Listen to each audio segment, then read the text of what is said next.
Hello दोस्तों, नमस्कार। स्वागत है आपका स्टडी एजुकेशन के ऑनलाइन प्लेटफॉर्म पर। तो एसएससी क्रांति का दूसरा वीडियो आपके सामने लेकर प्रस्तुत हो चुके हैं। पहला वीडियो अगर आप देखे नहीं तो जाके प्लेलिस्ट में उस वीडियो को देख लीजिए, क्योंकि उस वीडियो में बहुत सारे ऐसे मैटर हैं जो कि आपके परीक्षा के दृष्टि से सबसे महत्वपूर्ण है। ध्यान दीजिए, एसएससी एमटीएस बहुत जल्द ही क्वेश्चन लिस्ट जारी करने वाला है। इस वजह से आप पहले से अपने आप को तैयार रखें। तो दूसरा वीडियो आपके सामने लेकर प्रस्तुत हो चुके हैं। वीडियो को देखने से पहले यदि परिवार से जुड़े नहीं तो जुड़ जाएं, ताकि हमारे द्वारा अपलोड की गई वीडियो की नोटिफिकेशन आप तक पहुंच पाए। यह कुल लगभग 5000 क्वेश्चनों की सीरीज है, जो कि वीडियो बाय वीडियो आपको हम प्रोवाइड कराएंगे। तो ध्यान रखिए। तो चलिए टाइम वेस्ट न करते शुरू करते हैं। तो पहला क्वेश्चन की तरफ आपको लेके चलते हैं। ध्यान दीजिए। चलिए, जैसे पहला क्वेश्चन दिया गया 2011 की जनगणना के अनुसार 2011 की जनगणना के अनुसार निम्नलिखित में से कौन सा भारत का सर्वाधिक जनसंख्या वाला महानगरीय शहर है? तो यह इंग्लिश में भी क्वेश्चन आप समझ सकते हैं। तो इसका ऑप्शन दिया है, पहला दिल्ली, दूसरा मुंबई, तीसरा कोलकाता, चौथा चेन्नई। तो इस प्रश्न का सही उत्तर हो जाएगा ऑप्शन नंबर बी, मुंबई। क्या हो जाएगा? Option number B, Mumbai. तो चलिए इस क्वेश्चन के विषय में कुछ अन्य डिटेल जानकारी देख लेते हैं। देखिए ध्यान से। 2011 की जनगणना के अनुसार मुंबई भारत का सर्वाधिक जनसंख्या वाला महानगर, जबकि 2021 के जनगणना के अनुसार मुंबई की आबादी 1.8 करोड़ और दिल्ली की नगरीय आबादी 1.6 करोड़ तथा कोलकाता की नगरीय आबादी 1.41 करोड़ थी। यानी 2001, यहाँ 21 से गलती से लिख दिया गया 2001 के अनुसार। तो चलिए आगे देखते हैं। 2021 की जनगणना के अनुसार दिल्ली भारत का दूसरा सर्वाधिक जनसंख्या वाला महानगर है। ध्यान रखना, सर्वाधिक नगरीय जनसंख्या वाले राज्य महाराष्ट्र, उत्तर प्रदेश, तमिलनाडु, पश्चिम बंगाल और आंध्र प्रदेश हैं। ध्यान रखना, सर्वाधिक नगरीय जनसंख्या प्रतिशत वाले अगर राज्यों के जैसे देखा जाए तो पहले गोवा, फिर मिजोरम, तमिलनाडु, केरल और महाराष्ट्र है। ये भी आप ध्यान से देखिए और इसको नोट्स भी कर सकते हैं। अगर नोट्स नहीं करना तो वीडियो को 2-3 बार पुश करके देख सकते हैं। तो अगला क्वेश्चन आपसे क्या पूछा गया? अगला क्वेश्चन बहुत अच्छा क्वेश्चन है। किस सावी क्वाशरकोर से पीड़ित है? सावी क्वाशरकोर से पीड़ित है, यह निम्नलिखित में से किसकी कमी के कारण होता है? तो ध्यान रखना, ऑप्शन है आयरन की कमी, बी प्रोटीन की कमी, सी विटामिन की कमी, डी कैल्शियम की कमी। तो आपको पता होना चाहिए। तो क्वाशरकोर किससे होता है? प्रोटीन की कमी के कारण। किसके? प्रोटीन की कमी के कारण यह रोग होता है। चलिए इसकी व्याख्या देख लेते हैं। तो दिया है सावी क्वाशरकोर से पीड़ित है, तो यह किसकी कमी के? प्रोटीन कमी के कारण। क्वाशरकोर मुख्य लक्षण इसमें क्या होता है? ऊतकों में बहुत अधिक तरल पदार्थ है, जो त्वचा के नीचे सूजन यानी एडिमा का कारण बनता है। शरीर में आयरन की कमी से एनीमिया रोग होता है, यह आपको पता होना चाहिए। विटामिन ए की कमी से रतौंधी, अगर इसका रासायनिक नाम पूछे क्या हो जाएगा? रेटिनॉल। क्या हो जाएगा? रेटिनॉल। आप ये भी याद रखना। चलिए, तो अगला क्वेश्चन आपसे पूछा गया, अगला क्वेश्चन जो कि पिछले एग्जाम में पूछा जा चुका है, क्या है? चलिए देखिए ध्यान से। चलिए क्वेश्चन क्या दिया गया है कि निम्नलिखित मौर्य शासकों में से किसने 261 ईसा पूर्व में कलिंग युद्ध लड़ा था? तो ऑप्शन है बिंदुसार, बी अशोक, सी चंद्रगुप्त मौर्य, डी यहाँ पर दो बार कर दिया, यहाँ पर कर लीजिए बृहद्रथ मौर्य। तो चलिए, तो इसका सही उत्तर हो जाएगा अशोक। कौन सा हो जाएगा? अशोक।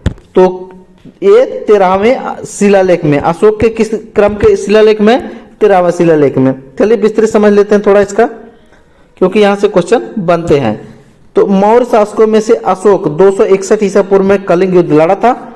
अशोक ने कलिंग युद्ध अपने शासनकाल के 8वें वर्ष 261 ईसा पूर्व में किया था। अशोक के 13वें शिलालेख में कलिंग युद्ध की चर्चा है, बताया भी, जिसमें अशोक ने कलिंग युद्ध पर अपना दुख और पश्चाताप व्यक्त किया। यानी यहीं से यह क्या करता है कि युद्ध की नीति को छोड़कर और धम्म की नीति को अपना लेता है। चलिए इसके विषय में और देखते हैं आगे यहां ध्यान से देखिए। अशोक ने कलिंग युद्ध के पश्चात भेरी घोष यानी युद्ध की नीति को के स्थान पर धम्मगोत यानी बौद्ध धर्म अपना लिया। अशोक का राज्याभिषेक 269 बीसी में होता है, लेकिन आंतरिक स्थिति सुदृढ़ के कारण यह 273 ईस्वी में मगध के राज सिंहासन पर बैठता है। ध्यान रखना, अशोक का शासनकाल 273 ईसा पूर्व से 232 ईसा पूर्व तक था।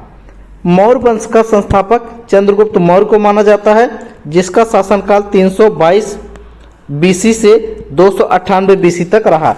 अगर पूछेगा चंद्रगुप्त मौर्य को राजा बनाने का श्रेय किसका था? चाणक्य का। किसका?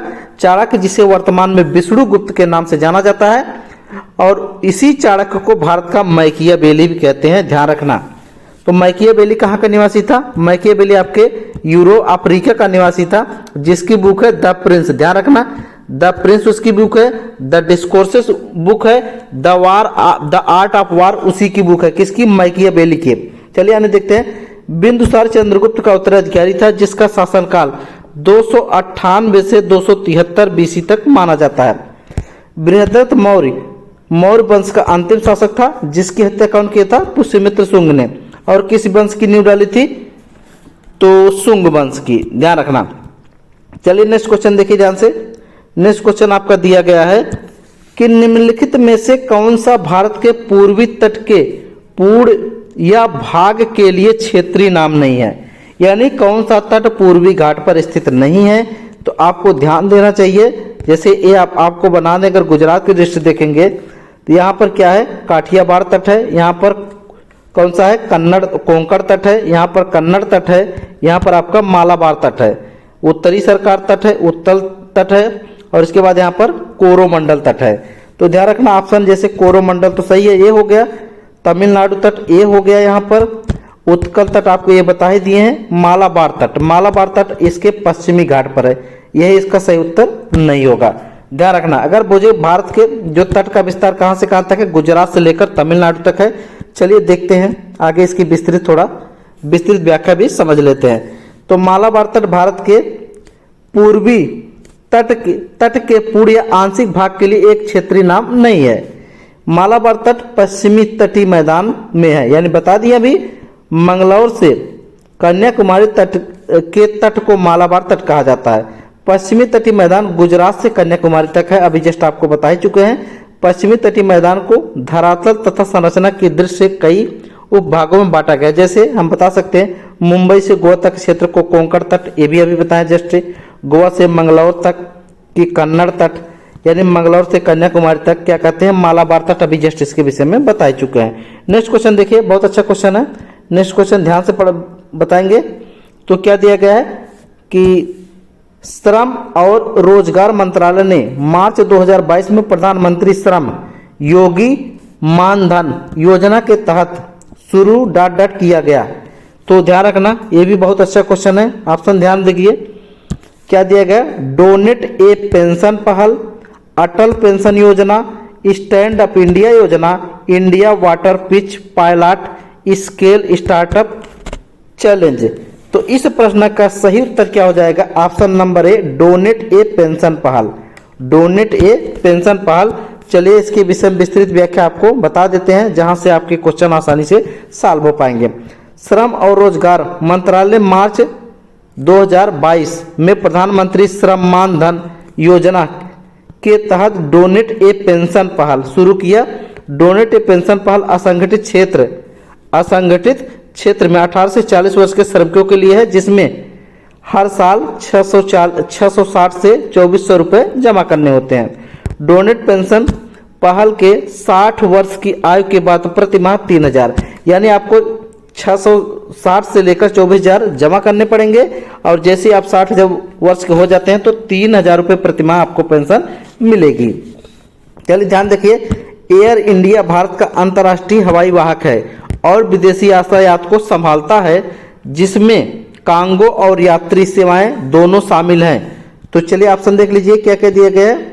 बहुत अच्छा है कि क्या है? पवन हंस, डव एयरलाइन, ताज एयर या एयर इंडिया। तो इस प्रश्न का सही उत्तर हो जाएगा option number D, air India. क्या हो जाएगा? Air India. चलिए इसकी विस्तृत व्याख्या समझते हैं। तो ध्यान रखें, तो एयर इंडिया भारत का अंतर्राष्ट्रीय हवाई वाहक है और विदेशी यातायात को संभालता है। किसको? विदेशी यातायात को। कार्गो और यात्री सेवाएं दोनों शामिल हैं। एयर इंडिया को सबसे पहले JRD टाटा ने 1932 में टाटा एयरलाइंस के नाम से लॉन्च किया था। ये मालूम होना चाहिए आपको। टाटा एयरलाइंस का नाम 1946 में बदलकर एयर इंडिया कर दिया गया। ये भी क्वेश्चन बहुत हाईलाइट है। वर्ष 1953 में एयर इंडिया का राष्ट्रीयकरण कर दिया गया। पवन हंस की स्थापना 15 अक्टूबर 1985 को, कब? 15 अक्टूबर 1985 को हुआ, जो एशिया की सबसे बड़ी हेलीकॉप्टर कंपनी है। ध्यान रखना, बहुत अच्छा क्वेश्चन है। तो चलिए अगला क्वेश्चन आपसे पूछा गया, ध्यान से देखिए, बहुत अच्छा क्वेश्चन है। तो क्या है क्वेश्चन कि रीता गिद्धा नृत्य करती है, यह नृत्य किस राज्य से संबंधित है? Option A Punjab, B Uttarakhand, और क्या दिया गया है? सी आपका हरियाणा, डी राजस्थान। तो याद होना चाहिए गिद्धा कहां से संबंधित है। ऑप्शन नंबर ए सही हो जाएगा, पंजाब से। कहां से? पंजाब से। चलिए इसके विषय में थोड़ा अन्य आपको समझा देते हैं। तो ध्यान से देखिए, गिद्धा नृत्य कहाँ का है? पंजाब से। कहाँ संबंधित है? पंजाब से। गिद्धा नृत्य भारत और पाकिस्तान के पंजाब क्षेत्र में यह प्रधान नृत्य है। गिद्धा नृत्य पंजाब के अलावा इसके भांगड़ा भी यहाँ का नृत्य। ध्यान रखना है। पंजाब की राजधानी क्या है? चंडीगढ़। पंजाब की राजधानी चंडीगढ़, याद रखना है। चलिए आगे देखते हैं। नेक्स्ट क्वेश्चन आपका दिया गया है, ये भी अच्छा क्वेश्चन है कि UEFA यूरोपीय फुटबॉल चैंपियनशिप 2020 की विजेता टीम कौन थी? तो ऑप्शन है Spain, B England, C Germany, D Italy. तो इस प्रश्न का सही उत्तर हो जाएगा ऑप्शन नंबर डी इटली। क्या हो जाएगा? Option number D Italy. ध्यान देना। चलिए तो इसकी थोड़ी व्याख्या समझा देते हैं आपको। क्या दिया गया है? UEFA फुटबॉल चैंपियनशिप 2020 की विजेता इटली थी। UEFA यूरोपीय फुटबॉल चैंपियनशिप 2020 इटली से इंग्लैंड को इटली ने इंग्लैंड को पराजित किया। UEFA यूरोपीय फुटबॉल चैंपियनशिप का दूसरा नाम यूरो फुटबॉल कप है। यूरो फुटबॉल कप 2022 में इंग्लैंड ने जर्मनी को हराकर जीत लिया है। ध्यान रखिए, ये भी क्वेश्चन आपसे पूछा जा सकता है। तो नेक्स्ट क्वेश्चन है, भारत की सीमा ... में म्यांमार से लगती है। ध्यान रखिए, बहुत अच्छा क्वेश्चन है। तो आपको हम एक मैप में दृश्य दिखा देना चाहते हैं। जैसे इस हिसाब से देखेंगे, गुजरात है, इधर आप ये आएंगे बांग्लादेश है, इधर ये त्रिपुरा, ये ध्यान से देखिए, आप इधर आएंगे अरुणाचल प्रदेश। तो अगर यही है म्यांमार, तो किस दिशा में? अगर दिशा के दृष्टि से देखेंगे तो क्या हो जाएगा? इधर नॉर्थ, इधर साउथ, इधर वेस्ट और इधर ईस्ट। तो आपका उत्तर क्या हो जाएगा? ईस्ट। क्या हो जाएगा? ईस्ट यानी पूर्व। किस में है? पूर्व, यानी चौथा ऑप्शन सही हो जाएगा। चलिए ध्यान से देखिए, इसकी थोड़ा व्याख्या समझ लीजिए। क्या दिया गया? भारत की सीमा पूर्व में म्यांमार से लगती है।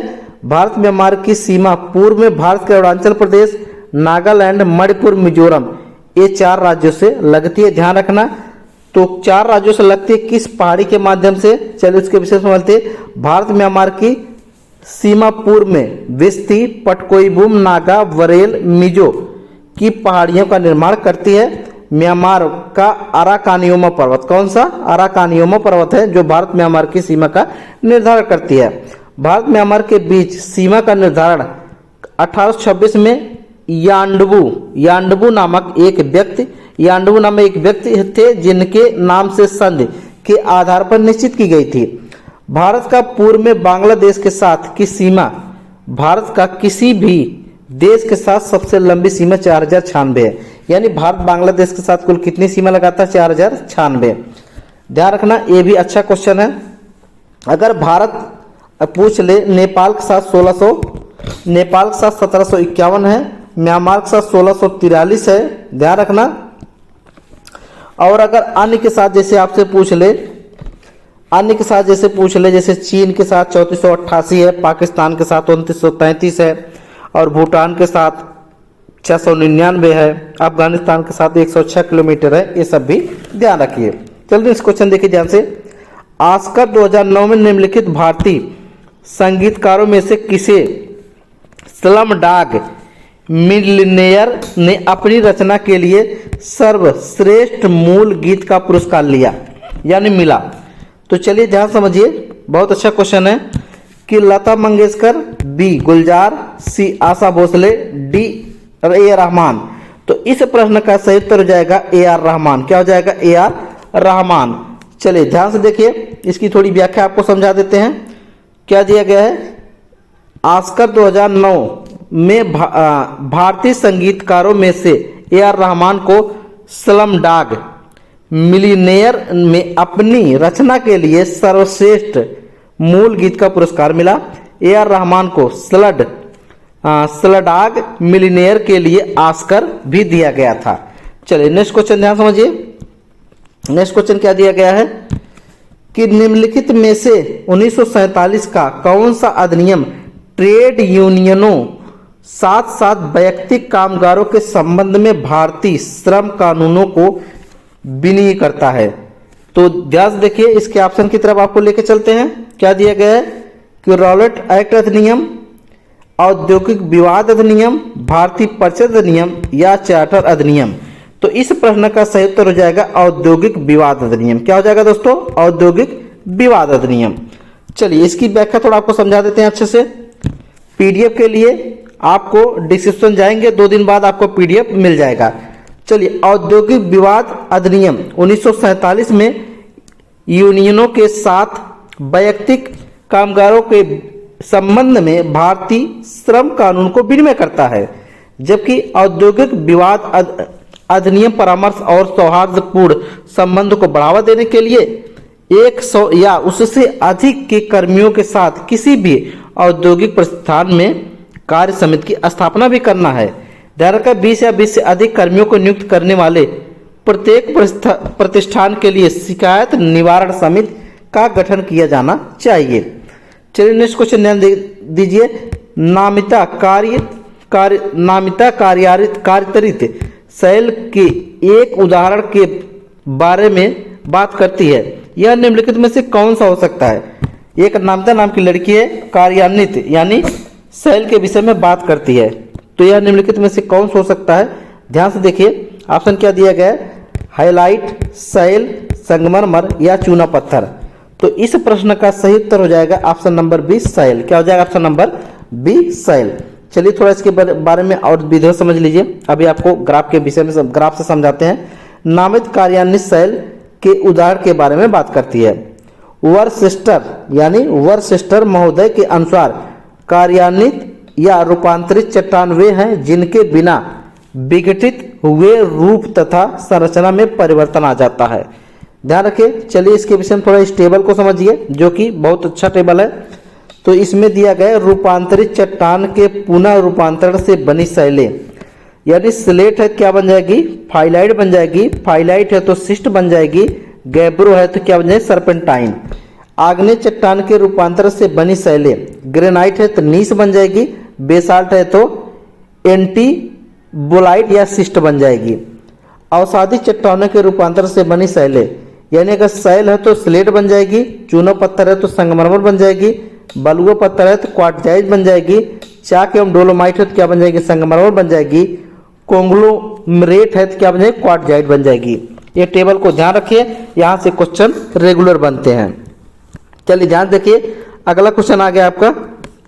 अगला क्वेश्चन क्या आ गया? निम्नलिखित में से कौन तुगलक वंश का नहीं था? फिरोज शाह तुगलक, मोहम्मद बिन तुगलक, इस्कुनुद्दीन तुगलक या गयासुद्दीन तुगलक। आप भी पढ़े होंगे इतिहास में, इसमें ऐसे ही उत्तर दिख रहा है। तो क्या हो जाएगा? ऑप्शन नंबर सी, इस्कुनुद्दीन तुगलक। यह किससे संबंधित था? थोड़ा इसके विषय में समझ लीजिए। तो इस्कुनुद्दीन तुगलक तुगलक वंश का शासक नहीं था, जबकि यह किससे संबंधित था? इल्तुतमिश एवं शाह तुर्कान का दास था। ध्यान रखना, इस्कुनुद्दीन तुगलक अयोग्य और विलासी प्रवृत्ति का था। इस्कुनुद्दीन तुगलक फिरोज शासनकाल यानी दिल्ली सल्तनत पर मात्र 7 महीने तक यानी 1236 में शासन किया था। गयासुद्दीन तुगलक 1320 में तुगलक वंश की स्थापना किया था। ये भी आपको याद होना चाहिए दोस्तों। इसके बाद गयासुद्दीन तुगलक के बाद 1325 में मोहम्मद बिन तुगलक दिल्ली के सिंहासन पर बैठता है। चलिए इसके विषय में थोड़ा सा और समझ लीजिए। जब छेड़ी है तो मोहम्मद बिन तुगलक दिल्ली सल्तनत का एकमात्र शासक था जिसने साहित्य, धार्मिक, दार्शनिक एवं सैन्य चारों प्रकार की शिक्षाओं में निपुण था। मोहम्मद बिन तुगलक ने सर्वप्रथम बिना किसी भेदभाव के पदों का आवंटन की योग्यता के अनुसार, यानी जो भी जिसके योग्य था उसको इस हिसाब से पद दिया था। ध्यान रखिए, फिरोज शाह तुगलक 1351 में दिल्ली सल्तनत के सिंहासन पर बैठा। इसका राजस्व 2 बार होता है, 20 मार्च 1351 और से 1931 दिल्ली में हुआ था। ध्यान रखना, यहाँ पर गलती से छप गया है, तो चलिए आगे बढ़ते हैं। यहाँ पर 1431 हो जाएगा। चलिए सॉरी, गलती से यहाँ हो गया। चलिए नेक्स्ट देखिए ध्यान से। तो आपका अगला क्वेश्चन हो गया कि निम्नलिखित में से कौन सा त्योहार राजस्थान में मनाया जाता है? बूंदी उत्सव, माथुर नारंग, गुड़ी पड़वा, बोनालू। तो इस प्रश्न का सही उत्तर जाएगा बूंदी उत्सव। कौन सा? बूंदी उत्सव राजस्थान में मनाया जाता है। बूंदी उत्सव राजस्थान में मनाया जाता है। बूंदी उत्सव पारस्परिक संस्कृति एवं शिल्प से संबंधित है। बूंदी उत्सव कार्तिक नवंबर माह में मनाया जाता है। ध्यान रखिए। चलिए आगे देखते हैं ध्यान से। तो कुछ त्योहारों के विषय समझ लीजिए इस इमेज को, जहां से क्वेश्चन बन सकते हैं। भारत के प्रमुख त्योहारों के विषय में ओणम कहाँ पर? केरल में है। पोंगल तमिलनाडु में है। हरेली आपके छत्तीसगढ़ में है। खजुराहो मध्य प्रदेश में है। हरेला उत्तराखंड में है। मांजुली असम में है। नुआखाई कहाँ पर? उड़ीसा में है। पुष्कर जम्मू कश्मीर में है। यहाँ कंफ्यूज हो सकते हैं, ध्यान रखना। सरहुल झारखंड में। हार्नबिल कहाँ पर है? नागालैंड में। ये भी आप दोस्तों पढ़ के जाएंगे। चलिए अगला क्वेश्चन ध्यान देखिए, बहुत अच्छा क्वेश्चन है। बौद्ध वास्तुकला में स्तूपों को श्रद्धांजलि अर्पित करने के लिए भक्तों के लिए पैदल मार्ग क्या कहलाता है? अंड, टोरना, मेथी या यष्ठी? बहुत जबरदस्त क्वेश्चन है, इसका उत्तर आप बता सकते हैं। तो इसका उत्तर क्या हो जाएगा? ध्यान से देकर बताएंगे। चलिए अब इसका उत्तर हम बता ही देते हैं, क्या हो जाएगा? मेथी। क्या हो जाएगा? मेथी। चलिए इसकी विस्तृत व्याख्या थोड़ा समझ लेते हैं। इसकी विस्तृत व्याख्या कल वाले वीडियो में भी बहुत अच्छी तरीके से कर दिए हैं, उसको भी आप देख सकते हैं, जिसका उत्तर क्या है? इसमें दिया है मेथी। तो चलिए अन्य विषय थोड़ा समझ लेते हैं कि स्तूप के मेथी यानी कुर्सी पर स्तूप का मुख्य भाग आधारित होता है, जिसके चारों ओर प्रदक्षिणा पथ होता है। वैदिक परंपरा में प्रेरित स्तूपों को बौद्धों द्वारों को लोकप्रिय माना जाता है। बुद्ध की मृत्यु के बाद 8 स्तूप राजगिरी, वैशाली, कपिलवस्तु, क्या हो जाएगा? अलकप, रामग्राम, बेदिप्या, पावा और कुशीनगर में बनवाया गया। स्तूप निर्माण अशोक के शासनकाल में चरमोत्कर्ष पर था। ध्यान रखें, इसके शासनकाल में लगभग 84,000 स्तूप बनवाए गए थे। अंड स्तूप का अर्ध गोलाकार भाग को कहते हैं। अंड स्तूप का जो अर्ध गोलाकार भाग को कहते हैं। ध्यान रखना। नेक्स्ट क्वेश्चन आपका आ गया, ध्यान से देखिए कि जीवित जीवों के क्षेत्र और पर्यावरण के साथ उनके पारस्परिक व्यवहार को इंगित करता है। ऑप्शन ए स्थल मंडल, बी वायुमंडल, सी जीव मंडल, डी जल मंडल। तो इस प्रश्न का सही उत्तर हो जाएगा ऑप्शन नंबर बी, सी जीव मंडल। क्या हो जाएगा दोस्तों? ऑप्शन नंबर सी जीव मंडल। चलिए ध्यान से देखिए, इसके विषय में थोड़ा आपको और वीडियो समझा देते हैं। क्या देंगे? जीव मंडल बायोस्फीयर जीवित जीवों के क्षेत्र और पर्यावरण के साथ साथ पारस्परिक व्यवहार को इंगित करता है।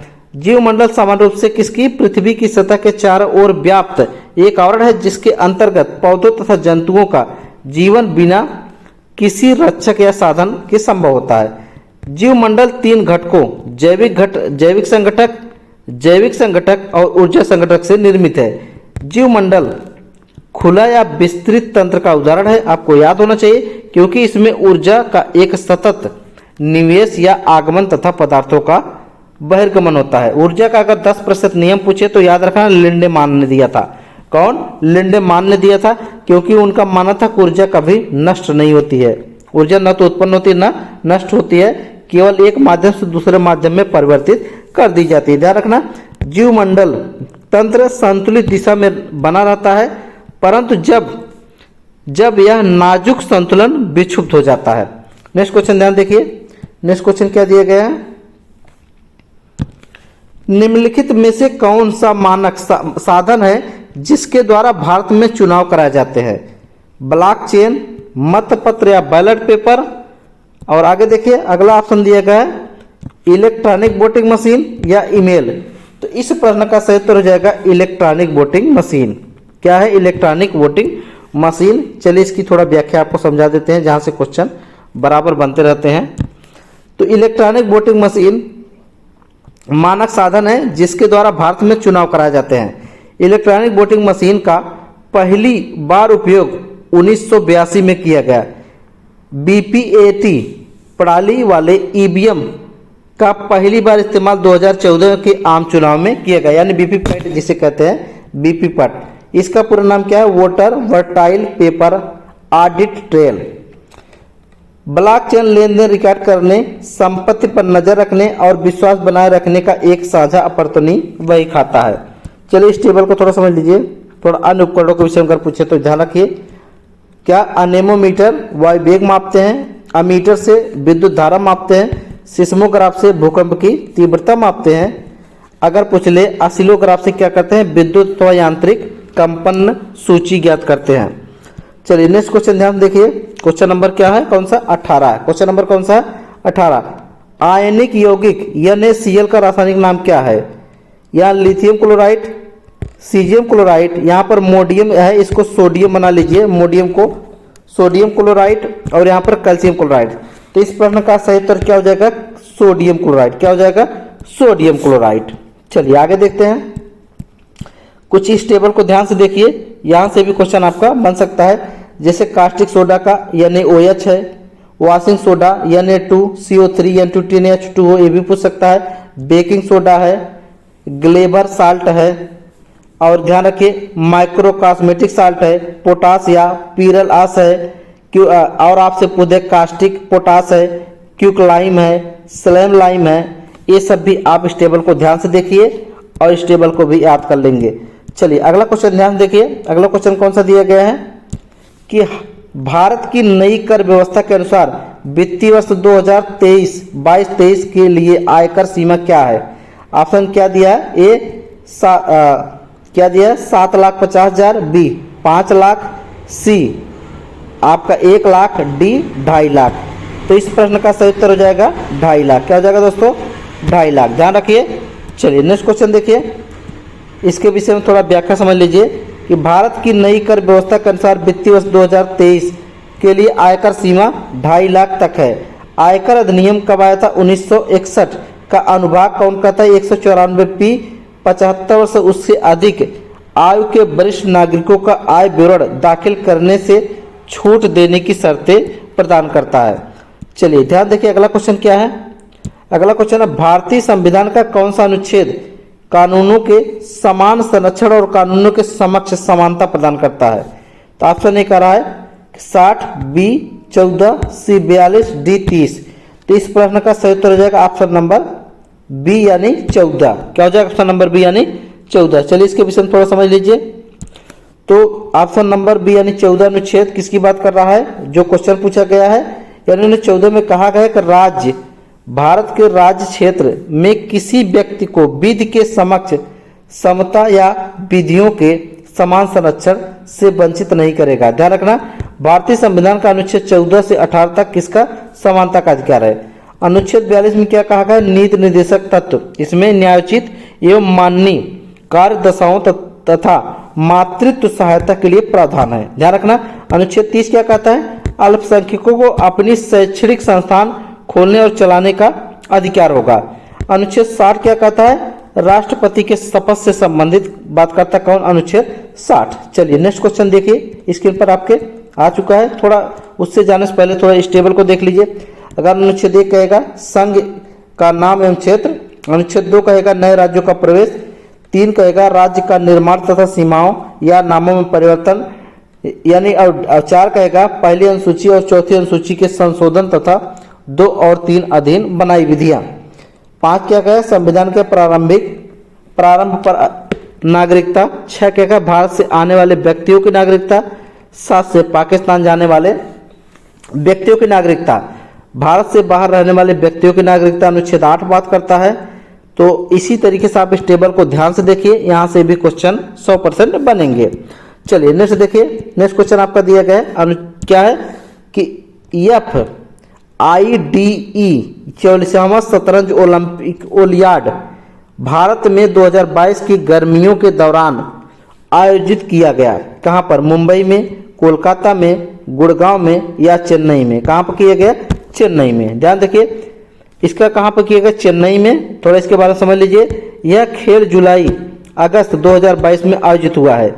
यानी यह कह रहा है FIDE 44वां शतरंज ओलियाड 2022 में रूस में होने वाला था। कहाँ पर होने वाला था? रूस में। लेकिन यूक्रेन पर हमले के कारण मेजबानी वापस ले लिया गया। चलिए आगे देखते हैं, ध्यान समझिए। अगला क्वेश्चन क्या दिया गया है कि निम्नलिखित में से क्या दिया गया? निम्नलिखित में से आदिवासी नृत्य शैली गुड़ासी को जीवित रखने के लिए 2021 में पद्मश्री से सम्मानित किया गया था। किसको? पंडित बिरजू महाराज को, कनक राजू को, श्री मंत शंकर देव को, राम सहाय पांडे को। तो गजब का क्वेश्चन है। तो इस प्रश्न का सही उत्तर क्या है? आपको पता है? क्या हो जाएगा? ऑप्शन नंबर बी, कनक राजू। क्या है ऑप्शन नंबर बी? कनक राजू। थोड़ा इनके विषय में समझ लीजिए कि कनक राजू आदिवासी नृत्य शैली गुड़ासी को जीवित रहने के लिए 2021 में पद्मश्री से सम्मानित किए गए थे। कनक राजू का संबंध तेलंगाना राज्य से है। गुड़ासी यानी गुस्सादी नृत्य प्रतिपादन इन्हीं को माना जाता है। ध्यान रखना। चलिए नेक्स्ट क्वेश्चन ध्यान से देखिए, अच्छा क्वेश्चन है। निम्नलिखित में से कौन फरवरी 2022 में जवाहरलाल नेहरू विश्वविद्यालय यानी JNU भारत की पहली महिला कुलपति बनी थी? सात श्रीपति, पंडित सुप्रिया सुले, माधुरी दीक्षित, स्मृति ईरानी। तो इस प्रश्न का सही उत्तर क्या हो जाएगा? Option number A. क्या हो जाएगा? Option number A. चलिए इसके विषय में थोड़ा समझ लेते हैं। तो क्या है? सात श्रीपति, पंडित फरवरी 2022 में जवाहरलाल नेहरू यानी JNU की महिला कुलपति बनी। JNU की स्थापना कब हुई थी? 1969 में। इसके लिए 1966 में संसद ने एक अधिनियम पारित किया था। ध्यान रखिए। नेक्स्ट क्वेश्चन देखिए ध्यान से, गजब क्वेश्चन ये भी आ चुका है कि एक नाटक में नरेश ने कहा, स्वराज्य मेरा जन्मसिद्ध अधिकार है, मैं इसे लेकर रहूंगा। यह नारा निम्नलिखित में से किस स्वतंत्रता सेनानी द्वारा दिया गया था? ऑप्शन ए है महात्मा गांधी, बी बाल गंगाधर तिलक, सी भगत सिंह, डी अंबिका चरण मजूमदार। तो इस प्रश्न का सही उत्तर है बाल गंगाधर तिलक। कौन दिया था? बाल गंगाधर तिलक। किस अधिवेशन में? को कांग्रेस का जो अधिवेशन हुआ था 1916 में। कहाँ हुआ था? 1916 में हुआ था लखनऊ में। वहीं पर इन्होंने दिया था। चलिए इसके विषय में थोड़ा समझ लीजिए। एक नाटक में नरेश ने कहा, स्वराज्य मेरा जन्मसिद्ध अधिकार, मैं इसे लेकर रहूंगा। यह नारा लोकमान्य बाल गंगाधर तिलक भारतीय स्वतंत्रता सेनानी ने दिया था। लोकमान्य बाल गंगाधर तिलक, तिलक का जन्म, तिलक का क्या दिया गया है? तिलक का जन्म 23 जुलाई 1856 को महाराष्ट्र के रत्नागिरी में हुआ था। लोकमान्य तिलक यानी बाल गंगाधर तिलक को लोकमान्य और किसकी उपाधि? बेताज बादशाह की उपाधि दी गई। ध्यान रखना कि लंदन टाइम्स ने संवाददाता कौन थे? चिरोल ने इन्हें भारतीय अशांति का जनक कहकर संबोधित किया। बाल गंगाधर तिलक पहले व्यक्ति थे जिन्हें 1882 में पत्रकारिता के कारण सजा हुई थी। तिलक ने 28 अप्रैल 1916 को पूना में होम रूल लीग की स्थापना की थी। तिलक ने मराठा अंग्रेजी भाषा में केसरी मराठी भाषा में प्रकाशित किया था। ध्यान रखना। तिलक ने गीता रहस्य, the Orion Arctic home in the Vedas नामक पुस्तक लिखी। इसके बाद समझिए तिलक लाल बाल पाल के साथ मिलकर स्वदेशी आंदोलन भी चलाए थे। ध्यान रखना है। चलिए नेक्स्ट क्वेश्चन देखिए और आज का लास्ट क्वेश्चन। निम्नलिखित भारतीय लेखकों में से किसने भारत के राष्ट्रवादी आंदोलन के दौरान प्रसिद्ध उपन्यास गोरा लिखा था? तो ऑप्शन क्या हो जाएगा? ऑप्शन क्या है आपका कि महात्मा गांधी, जवाहरलाल नेहरू, रविन्द्रनाथ टैगोर या भगत सिंह। तो चलिए बहुत गजब का क्वेश्चन है। तो इस प्रश्न का सही उत्तर व्याख्या सहित बता देते हैं। कौन है? रविन्द्रनाथ टैगोर जी हैं। चलिए थोड़ा समझ लीजिए कि भारतीय लेखकों में से रविन्द्रनाथ टैगोर ने भारत के राष्ट्रवादी आंदोलन के दौरान प्रसिद्ध उपन्यास गोरा लिखा था। रविन्द्रनाथ टैगोर द्वारा लिखित उपन्यास गीतांजलि ले लीजिए, घरे बाहरे पोस्ट मास्टर है, ससेरे कविता है, सोनारतारी है, इन्हीं की रचना है। रविंद्रनाथ टैगोर 1913 में साहित्य में नोबेल पुरस्कार किसके लिए? गीतांजलि के लिए प्राप्त किया था। रविंद्रनाथ टैगोर साहित्य का नोबेल पुरस्कार प्राप्त करने वाले पहले गैर यूरोपीय थे। ध्यान रखना, इस तरीके से वीडियो को अच्छे अच्छे प्लेटफॉर्म तक पहुंचाने के लिए चैनल को सब्सक्राइब करें, लाइक करें, शेयर करें तथा कमेंट्स कर अपना फीडबैक जरूर टाइप करें कि हमारे द्वारा बनाई गई वीडियो आपको कैसी लग रही है। दोस्तों ध्यान रखना कि इस वीडियो का जो इसके पहले वीडियो बना चुके हैं, पहला वीडियो, उसका लिंक हम डाल देंगे डिस्क्रिप्शन में, वहां से जाकर आप देख सकते हैं और इसका PDF 2 दिन बाद आपको प्रोवाइड कर देंगे। तो वीडियो को इसी पर रखते हैं। आज के लिए बस इतना ही। धन्यवाद। Best of luck. आपका दिन शुभ हो।